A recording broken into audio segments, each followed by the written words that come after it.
Sestdien Kocēnos tika aizvadīts otrās pārbaudes spēles starp Latvijas un Šveices U-19 izlasēm. Pirmajā cīņā pie pārliecinošas uzvaras ar rezultātu 7-0 tika Alpuzemes pārstāvis. Neskatoties uz zaudējumu, Latvijas izlases puiši spēlē gatavojās pozitīvā noskaņojumā un bija apņēmības pilni sagādāt sīvāku pretestību šveiciešiem. Lai arī spēles sākumā nedaudz bīstamāk uzbruka Šveice, pirmos vārdus ar soda metienu palīdzību izdevās gūt tieši latviešiem.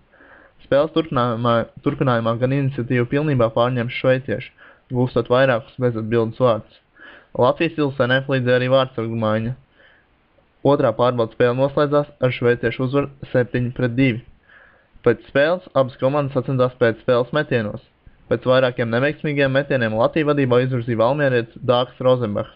Tomēr Šveices florbalists spēja realizēt divus pēcspēles metienus un izcīnīja uzvaru arī soda metienos ar rezultātu 2-1.